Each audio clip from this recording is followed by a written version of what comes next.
Good morning students. कल हमने rational number किए थे और जाना था कि दो नंबर्स के बीच में रैशनल नंबर बताने कितने होंगे। ऐसे हमने इरेशनल नंबर किया था और हमने कल बेसिक पढ़ा था।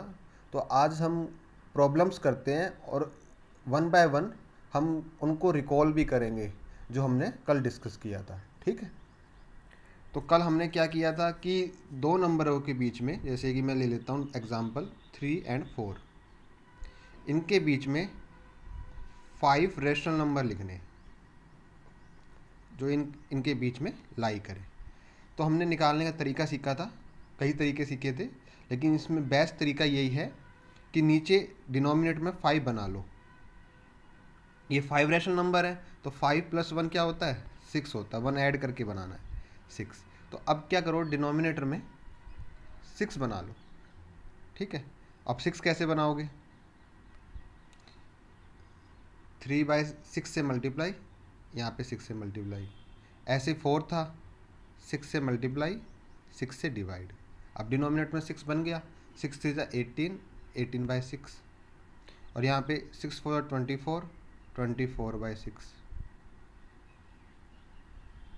ठीक है ना। अब इनके बीच में आप लिख दीजिए नंबर, जैसे 19/6, 20/6, 21/6, 22/6, 23/6, बन गए ये 5। 7 कह 6 कह देता तो आप यहाँ नीचे से क्या बनाते, 7 बनाने की कोशिश करते, तो 7 से मल्टीप्लाई कर देते। यदि वो 6 रैशनल नंबर पूछता तो आप नीचे 7 बनाते, एक एक्स्ट्रा लेके। ठीक है, और ऐसे करके आप क्वेश्चंस को कर लेते। तो चलिए आज हम कुछ प्रॉब्लम्स डिस्कस करते हैं वन बाय वन और इनको जानते हैं कैसे करेंगे। Which one of the following is a correct statement. आपको इन चारों ऑप्शन में से बताना है कौन सी करेक्ट है। Decimal expansion of a rational number is terminating. जो डेसिमल एक्सपेंशन होता है रैशनल नंबर का, क्या वो टर्मिनेटिंग होता है? आप कहोगे रैशनल नंबर या तो उसका डेसिमल पार्ट टर्मिनेटिंग होगा या फिर नॉन टर्मिनेटिंग रिकरिंग होगा। तो इसने खाली टर्मिनेटिंग बोला है, नॉन टर्मिनेटिंग रिकरिंग तो बोला नहीं। ये भी तो होता है, इसका मतलब पहली जो स्टेटमेंट है वो गलत है। Second, decimal expansion of a rational number is non terminating. Non terminating repeating होता है, समझ रहे हो ना, यानी कि वो टर्मिनेटिंग भी तो होता है, तो ये भी गलत हो गया। दोनों होनी चाहिए ना। Decimal expansion of a irrational number is terminating. Irrational number का तो क्या होता है, नॉन टर्मिनेटिंग होता है और नॉन रिपीटिंग होता है, तो ये तो वैसे ही गलत हो गया। Fourth statement, decimal expansion of a irrational number is non terminating and non repeating. ये बिल्कुल सही है, non terminating and non repeating. तो इसका मतलब फर्स्ट का डी सही है। आई थिंक आपको समझ में आ गया होगा। सेकंड करते हैं, which of the following statement is true. The sum of two irrational number is always an irrational number. आप कहोगे नहीं, सम करते हो आप इरेशनल नंबर का, क्या वो ऑलवेज इरेशनल नंबर हो? आप कहोगे ऐसा नहीं होता, मैंने आपको बताया था कल। देखिए ये रहा, the sum, difference, product and quotient of two irrational number need not be an irrational number. देखो ये रहा सम का, √3 और -√3 को इन्होंने ऐड किया तो आंसर क्या आया, 0 आया। 0 क्या है, रैशनल नंबर है। 0 क्या है, रैशनल नंबर है। तो देखो गलत हो गया ना, इरेशनल नहीं हो सकता। तो वही बात इसने कही है, बस आप समझते रहिए चीज़ों को। नेक्स्ट है, the sum of two irrational number is always a rational number. नहीं, ऑलवेज नहीं हो सकते, ये भी गलत है। हमेशा थोड़ी होंगे, इरेशनल नंबर भी तो आ सकता है भाई। √2 + √2 कर दो, √2 + √4 √6 करते हो आप। इरेशनल इरेशनल को ऐड किया, अब जो रिजल्ट आएगा वो इरेशनल ही आएगा। समझ रहे हो ना, तो गलत हो गया statement. Third, the sum of two irrational number may be a rational number और एन इरेशनल नंबर। हाँ ये सही है, दो इरेशनल नंबर को ऐड करोगे या तो रैशनल आ सकता है या इरेशनल, इन दोनों में से दोनों में से कोई सा भी एक ही आएगा, तो यानी कि ये सी सही है। तो डी भी पढ़ते हैं एक बार। The sum of two irrational number is always an integer, नहीं इंटीजर नहीं भाई, √2 प्लस √3 कर रहे हो, इसका जो भी आंसर आएगा वो इंटीजर थोड़ी होगा, इसलिए गलत है ये स्टेटमेंट भी। इंटीजर का मतलब है डेसिमल पार्ट नहीं आना चाहिए, रिकॉल करो। इंटीजर क्या होता है 1 2 3 4, माइनस में भी 1 -1 -2 -3, ये माइनस में है ये प्लस में है, ज़ीरो भी हो गई इंटीजर, लेकिन इसमें कोई डेसिमल पार्ट नहीं आ रहा ना, ऐसे चलते रहेंगे ये इन्फिनाइट तक, ये माइनस इन्फिनाइट तक।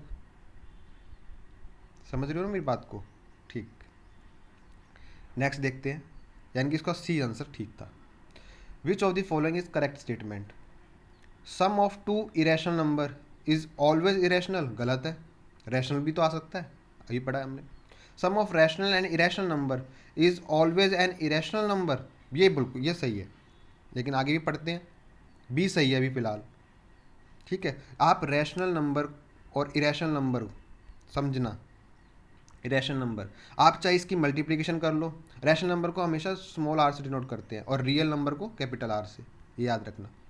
आर को इरेशनल नंबर आप इनकी मल्टीप्लिकेशन कर लो, इनकी डिवीज़न कर लो, प्रोडक्ट कर लिया, डिवीज़न कर लिया, सम कर लो, मल्टीप्लिकेशन कर लो, आपको आंसर जो मिलेगा हमेशा इरेशनल नंबर ही मिलेगा। ठीक है, ये बात आप याद रखना। रैशनल और इरेशनल, एक रैशनल लिया और एक इरेशनल लिया, आप उनका कुछ भी कर लो, प्रोडक्ट कर लो, डिवीज़न कर लो, सम कर लो, डिफरेंस ले लो, हमेशा आपको इरेशनल ही मिलेगा। एक रैशनल लोगे और दूसरा इरेशनल लोगे तो। ठीक है, सी स्टेटमेंट क्या है? Square of irrational number is always a rational number, नहीं, सी स्टेटमेंट गलत है। क्यों गलत है मैं आपको बता देता हूँ। ये कह रहा है स्क्वायर करना है इरेशनल नंबर का, ले लो आप इरेशनल नंबर ले लो, √3 प्लस √2, ये एक इरेशनल नंबर है। ठीक है, इसका स्क्वायर कर लो, √3 का कितना आएगा ना, 3 आ जाएगा, √2 का 2 आ जाएगा, plus a² plus b² plus 2ab, ये वाला फॉर्मूला लगा रहा हूँ मैं। तो a² यानी कि √3 का स्क्वायर 3, √2 का स्क्वायर 2, प्लस 2 इंटू √3 इंटू √2, तो ये कितना हो जाएगा √6 हो जाएगा। देखो ये 5 प्लस 2√6 ये बन गया। अब ये 5 तो रैशनल है, लेकिन ये वाली टर्म क्या है, इरेशनल है। जब आपने रैशनल में इरेशनल ऐड किया तो आएगा आंसर क्या, इरेशनल। और ये क्या कह रहा है, रैशनल आना चाहिए ऑलवेज, ये तो गलत हो गया, तो ये स्टेटमेंट भी गलत होगी। D statement, sum of two rational number can never be integer, ऐसा थोड़ी हो सकता है, कैन नेवर बी इंटीजर, कभी इंटीजर नहीं होगा, ऐसा थोड़ी है, तो ये स्टेटमेंट भी गलत हो जाएगी। भाई sum of two rational number ले लो 2 + 3, कैन नेवर बी इंटीजर, 5 आया, 5 क्या इंटीजर नहीं है इंटीजर, तो यानी कि ये गलत स्टेटमेंट गलत होगी। तो स्टेटमेंट कौन सी सही है, बी सही है। आप चीज़ों को समझना, थोड़ा सा दिमाग लगाना, आपको सब कुछ समझ में आ जाएगा। ठीक है, फोर्थ स्टेटमेंट देखते, 4 क्वेश्चन करते हैं। Which of the following statement is true? Product of two irrational number, product of two irrational number is always irrational. मैंने कहा जी हो भी सकता है और नहीं भी, तो इसको तो हटाओ अभी फिलहाल, अगला देखते हैं। Product of rational and irrational number is always irrational, नहीं, हाँ मैंने कहा था इरेशनल होगा। भाई आप प्रोडक्ट कर लो, एक रैशनल ले लो एक इरेशनल नंबर ले लो, उनका चाहे प्रोडक्ट कर लो, चाहे उनका डिवीज़न कर लो, चाहे उनका सम कर लो, चाहे उनका डिफरेंस कर लो, हमेशा आंसर क्या आएगा, इरेशनल आएगा। तो ये स्टेटमेंट ठीक है, आगे ही पढ़ेंगे। Sum of two irrational number can never be irrational, ये गलत है, हो नहीं सकता, ऐसा थोड़ी है। भाई sum of two irrational number √2 plus √3 कर लो, आंसर क्या आएगा, इरेशनल आएगा। और ये कह रहा है कैन नेवर बी रैशनल, ये तो गलत है। Sum of an integer and a rational number can never be integer, ये भी गलत है। क्या कह रहा है, sum of an integer, integer ले लो 2 ले लो, इंटीजर है, and a rational number 3 rational number है, कह रहा है नेवर बी इंटीजर, अरे इंटीजर ही आएगा 5 आंसर। और ये कह रहा है कैन नेवर बी इंटीजर, भाई 3 रैशनल नंबर है कि नहीं है, क्योंकि सारे के सारे इंटीजर रैशनल नंबर होते हैं, आपको ये पता होना चाहिए। Every integer is a rational number, ठीक है, but every rational number is not an integer. Rational integer एक छोटा पार्ट है रैशनल नंबर का, ठीक है, ये बात याद रखना। आगे बढ़ते हैं, 5th question, which of the following is irrational, इनमें से कौन सा इरेशनल है। पहला देखते हैं, √4/9, भाई इसको खोल लो, क्या बन जाएगा 2/3, यानी कि ये तो रैशनल है, हमें तो इरेशनल बताना है, ये तो ख़त्म हो गया। सेकंड 4/5, ये भी क्या है, रैशनल है, इसको भी हटा दो। √7, ये देखो रूट के अंदर क्या है, प्राइम नंबर, और मैंने बताया था रूट के अंदर यदि प्राइम नंबर हो, रूट के अंदर यदि प्राइम नंबर हो तो वो हमेशा क्या होता है, इरेशनल होता है, तो ये इरेशनल है। √81 का क्या बन जाएगा, 9 बन जाएगा, ये भी क्या है, रैशनल नंबर है। तो आंसर क्या आ गया 5th का सी, क्योंकि यही एक इरेशनल नंबर है। इस बात को आप समझ गए होगे। चलो नेक्स्ट करते हैं 6th question, which of the following is irrational, irrational बताना है आपको। ये है इरेशनल, आप कहोगे ये तो टर्मिनेट हो गया, टर्मिनेट तो होता ही नहीं rational, non terminating non repeating होता है। ये क्या है, ऊपर बार लगा दिया, बार तो रिकरिंग रैशनल में आता है, इरेशनल में तो बार आता ही नहीं। रिपीटिंग किस में होती है, नॉन टर्मिनेटिंग रिपीटिंग, वो रिकरिंग नंबर्स होते हैं और वो रैशनल नंबर में आते हैं। और ये देखो इसमें भी बार लगा रखा है, ये भी क्या हो गया, रिकरिंग नंबर, और रिकरिंग नंबर किस में आएगा, रैशनल नंबर में आएगा। डी बचा खाली, डी बचा, यानी कि डी ऐसे चलता रहेगा, ये डी ही आंसर है, ठीक है। चलो नेक्स्ट करते हैं, कौन सा, 7th करते हैं। 7 देखो, विच of the following is rational, अब आपको रैशनल बताना है। √3 इरेशनल है जी, रूट के अंदर प्राइम नंबर आ गया। पाई इरेशनल है, मैंने बताया था आपको, पाई की वैल्यू कभी ख़त्म नहीं होती, चलती रहती, ठीक है ना। 3.14 ऐसे करके आगे बढ़ती रहेगी। 4/0 नॉट डिफाइंड, मैंने कहा था 0 नीचे आते क्या हो जाएगा, नॉट डिफाइंड हो जाता है नंबर। 4/0 इन्फानाइट बन जाता है, इन्फानाइट नंबर बन जाता है, तो ये भी हट जाएगा। बचा क्या, 0/4, 0 इज़ अ रैशनल नंबर, आपको पता है, उसके नीचे कुछ भी आ जाए कोई दिक्कत नहीं है। तो 7th का क्या आंसर आ गया, डी आंसर आ गया। 8th क्वेश्चन देखो, 0.318564 18564 18564, आप कहोगे अरे ये तो रिपीट कर रहा है, 18563 18563 18563, ये तो रिपीटिशन हो रही है। और रिपीटिशन किस में होती है, रिकरिंग नंबर में, और रिकरिंग नंबर कौन से होते हैं, रैशनल नंबर होते हैं। तो 8th का क्या आ गया, सी आ गया। नेक्स्ट देखिए 9th, if n is a natural number, n natural number है, देन √n क्या होगा, ऑलवेज अ नेचुरल नंबर, नहीं भाई नहीं हो सकता, क्यों भाई, 2 इज अ नेचुरल नंबर, √2 करके देखो, ऑलवेज रैशनल नंबर रहेगा, ये तो इरेशनल बन गया, नेचुरल नंबर तो रहा ही नहीं, खत्म हो गया यहाँ पे। नेक्स्ट बी देखो, always an irrational number, always नहीं ऑलवेज नहीं हो सकता, क्यों, 4 इज अ नेचुरल नंबर, ठीक है, इसका रूट करो 2 आएगा, 2 तो रैशनल नंबर है, इरेशनल तो बना ही नहीं ऑलवेज, तो ये भी गलत हो गया। दोनों एक जैसे दे रखे थे, तो ये और ये दोनों 3, और लास्ट वाला बचा, sometimes a natural number and sometimes an irrational number, ये सही है। क्यों, यदि परफेक्ट स्क्वायर नंबर हुआ, वो परफेक्ट स्क्वायर हुआ नंबर, भाई परफेक्ट स्क्वायर नेचुरल नंबर ही होते हैं, जैसे 16 नेचुरल नंबर है और ये परफेक्ट स्क्वायर नंबर भी है। ये परफेक्ट स्क्वायर नंबर को छोड़कर और कोई भी नंबर होगा वो इरेशनल की कैटेगरी में आ जाएगा, और परफेक्ट स्क्वायर नंबर किस कैटेगरी में आ जाएंगे, वो रैशनल की कैटेगरी में आ जाएंगे, वो नेचुरल नंबर की कैटेगरी में आ जाएंगे। समझ रहे हो मेरी बात को, ये 16 नेचुरल नंबर है, इसका अंडररूट करोगे 4 आ जाएगा, ये भी तो नेचुरल नंबर बना, यानी कि सम टाइम नेचुरल नंबर, लेकिन मैं 17 लेता हूँ, ये इरेशनल में चला जाएगा, अंडररूट करूँगा तो मैं इसका, यानी कि कभी नेचुरल नंबर आएगा आंसर, कभी इरेशनल नंबर आंसर आएगा, ये बात आप समझ गए होगे। चलिए 10th क्वेश्चन करते हैं। Which of the following number can be representing as non terminating repeating decimals. Non terminating repeating decimals, अब non terminating repeating decimals recall करो, नीचे क्या है 2 की पावर m इंटू 5 की पावर n के अलावा कुछ और आ जाता है, कुछ और आ जाता है, तो वो नॉन टर्मिनेटिंग रिपीटिंग डेसिमल्स हो जाते हैं। समझ रहे हो, चाहे टू इसके अलावा यदि ये रहे और कुछ ना रहे तो वो टर्मिनेटिंग हो जाते हैं। यदि इसके अलावा कुछ और आ जाए 3 4 5 3 आ जाए, समझ रहे हो ना, 3 आ जाए, 4 तो 2 की पावर 2 हो जाएगा, 3 आ जाए, 7 आ जाए, 11 आ जाए, तो वो क्या हो जाएंगे, नॉन टर्मिनेटिंग रिपीटिंग हो जाएंगे। ठीक है, जैसे अब हम करते हैं इस क्वेश्चन को।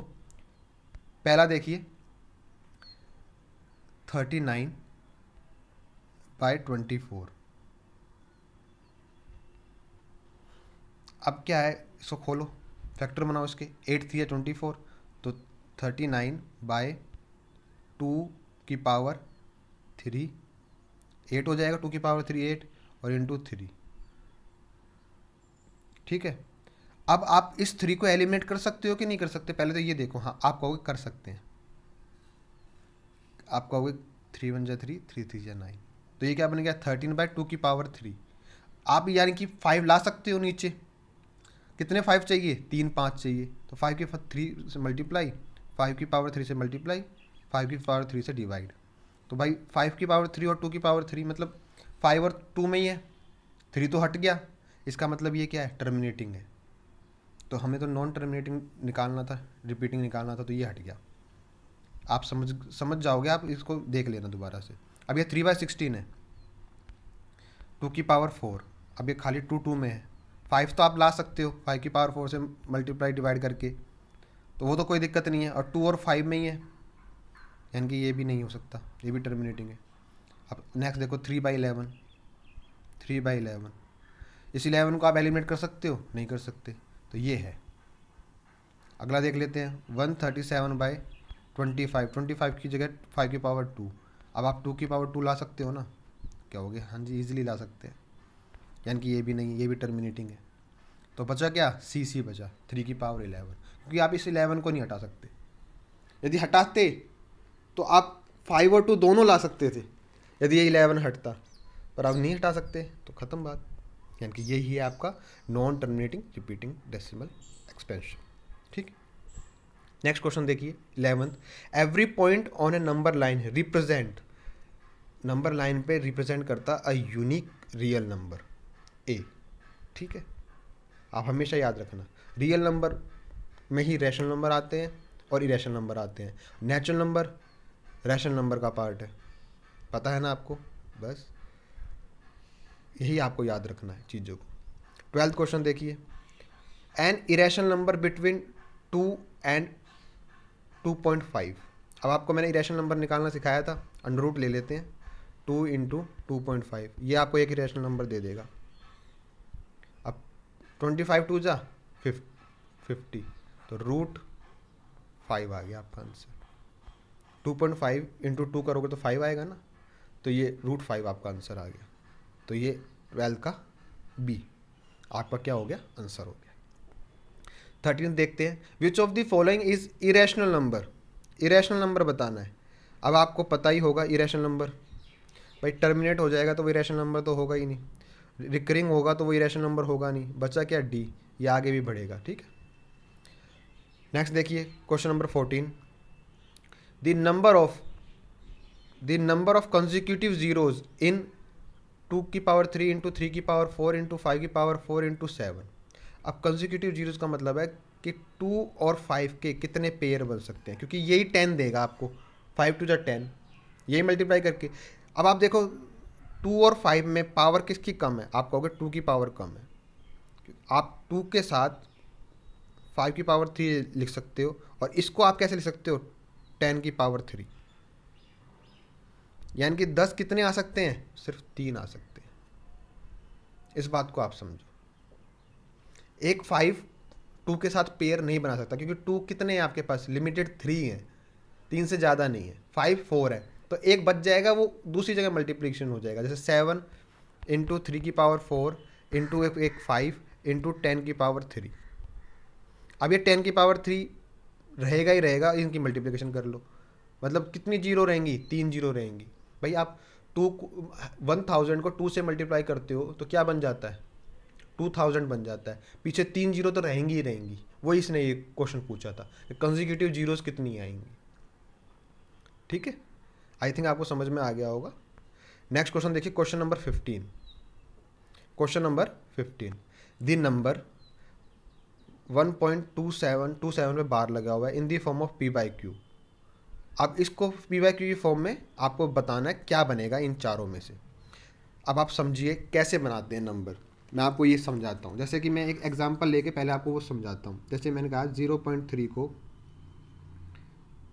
आपको पी बाई क्यू की फॉर्म में लाना है, तो आप कहोगे x equal to let x equal to 0.33333333 ऐसे चलता रहेगा।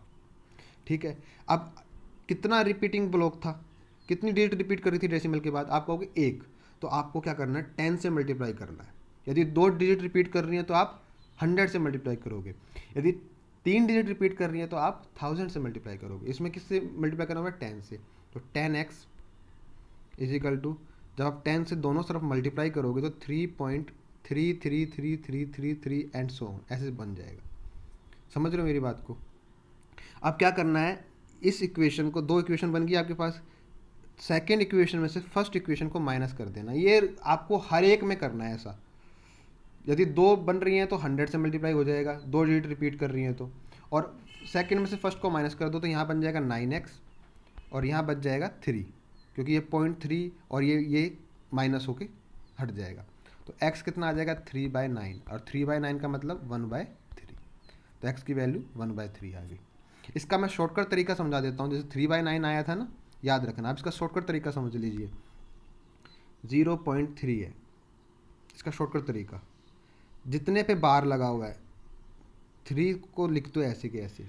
अब जितने पे बार लगा हुआ है उतना ही नीचे 9 ले आओ, तो लो ये सिंपल बन गया 3/9। जैसे कि हमारे पास क्वेश्चन था 1.27, समझना कितने पे बार है, आप कहोगे 2 डिजिट पे बार है, तो 1 और कितने में 27 लिखो। अब ये 1 है ना, बार नहीं है इस पे, तो इसको माइनस कर दो, -1 डिवाइड बाय कितने डिजिट पे बार था, 2 डिजिट पे, तो आप 2 9 लेके आ जाओ नीचे, तो ये बन जाएगा 126/99। अब ये कटता है, आप कहोगे कटता है, किस पे कटता है, काट लो आप इसको 9 की टेबल से, 9 1 जा 9, 11 पे, 9 1 जा 9, 9 4 जा 36, तो आपका आंसर आ गया 14/11। अब इसमें 14/11 देखिए कहाँ पे है, आप हो गई बी, तो आपका 15 का क्या आंसर हो गया, बी आंसर हो गया। अभी और भी आ रहे हैं आगे आगे, आप देखते जाइए। 16th question, the number this in the form of this. आप समझ गए होगे इसको कैसे करना है। 1 के ऊपर बार है, अब 0 के ऊपर नहीं है, आप 0 को माइनस करोगे तो 3 - 0 0 ही रहेगा, तो हम इसको इग्नोर कर देते, नहीं करते। और डिवाइड बाय 1 नो है, तो 3/9 का मतलब 1/3। नेक्स्ट देखिए, the smallest rational number by which 1/3 should be multiplied so that it's decimal expansion terminates after 1 place of decimal. ऐसे क्वेश्चनों को सीधा उठाया करो आप। अब देखो एक डेसिमल पे टर्मिनेट हो जाना चाहिए, तो आप देखो 1/10 कर सकता है, कहोगे नहीं कर सकता, तो हटाओ इसको। 3/10 कर सकता है, मल्टीप्लाई करके देख लो, 1/3 × 3/10, आप कहोगे 3 से 3 कट गया, आंसर क्या आ गया 0.1। अरे ये तो टर्मिनेट हो गया, डेसिमल के बाद एक ही डिजिट आई है, यानी कि ये क्या है 3/10 ही आपका आंसर है। सिंपल, आगे बढ़िए। 18th क्वेश्चन देखिए, 0.32। अब इसको समझना आप, 32 मैं क्या लिखता हूँ 32 माइनस कितना करूँगा, कितने के ऊपर नहीं है, 3 के ऊपर नहीं, डेसिमल के बाद 3 के ऊपर नहीं है। डिवाइड में कितने के ऊपर है, आप कहोगे बार 1 के ऊपर है, तो 1 9 तो आएगा ही आएगा। डेसिमल के बाद बार कितने के ऊपर नहीं है, आप कहोगे डेसिमल के बाद, डेसिमल से पहले नहीं, डेसिमल के बाद ही बात करते हैं। डेसिमल के बाद बार 1 डिजिट के ऊपर नहीं है, तो 1 0 ले लो। लेकिन डेसिमल के बाद 2 डिजिट के ऊपर बार नहीं होता, तो 2 0 ले लेते। ये बात याद रखना। तो ये कितना बन गया 29/90। अब 29/90 कहाँ पे है, आप कहोगे ये रहा बी, तो 18 का क्या हो गया, बी हो गया। नेक्स्ट देखिए, अब नेक्स्ट आपको अच्छा समझ में आएगा। 19 देखिए, आपको अच्छा समझ में आएगा 19। आप 19 देखिए, मैं जूम कर देता हूँ आपके लिए। अब क्या है 2 3 4 3 लिख लिया। माइनस क्या करना पड़ेगा, आप कहोगे -23 करना पड़ेगा। क्यों, इनके ऊपर बार नहीं है। डिवाइड में डेसिमल के बाद, डेसिमल के बाद देखते हैं हमेशा, डेसिमल के बाद कितने के ऊपर बार है, आप कहोगे 2 के ऊपर बार है, तो 99, 2 बार 9 ले लिया। अब 2 3 4 3 में से 23 गए तो कितना बचेगा 2320 डिवाइड बाय 99। अब देखिए ये कौन सा आंसर आपका होगा, 19 का ए, 19 का ए, तो आपका यही आंसर होगी। ठीक है, 20th क्वेश्चन देखते हैं। कितने के ऊपर बार है, आप कहोगे 3 के ऊपर बार है, तो कितने 9 ले लूँ, आप कहोगे 3 9 ले लीजिए, तो 1/999। देखिए कौन सा ऑप्शन है, आप कहोगे डी ऑप्शन है। ठीक है, अब नेक्स्ट देखिए 21 थोड़ा सा ये ब्रॉड कंसेप्ट है इसका, लेकिन आपको ये सिंपल दे रखा है, तो मैं आपको ज़्यादा डिटेल में नहीं ले जाऊँगा, सीधा ऐड करना है। तो ऐड करके क्या आएगा, ये आंसर आ जाएगा, आप सीधा ऐड कर लीजिए, क्योंकि इसके ऊपर भी 2 के ऊपर बार है, इसके ऊपर भी 2 के ऊपर बार है, क्योंकि आपको यूँ नहीं कहा कि 1 के ऊपर बार दे दिया और इसको ऐड करो 3 6, तो थोड़ा सा इसमें आपको डिफ़िकल्टी महसूस होती, लेकिन अब तो ये सिंपल दे रखा है आपको, तो कोई दिक्कत नहीं, आप ऐड कर दो, सिंपल ऐड कर दो, और जितने के ऊपर बार है 2 के ऊपर बार है तो 2 के ऊपर बार लगा दो। तो मैं इसको ज़्यादा डिटेल नहीं दूंगा। आई थिंक आपको ये सारे क्वेश्चंस समझ में आ गए होंगे, नहीं आए हैं तो आप वीडियो को दोबारा देखिए, आपको सब कुछ समझ में आएगा। आज के लिए इतना ही, थैंक यू।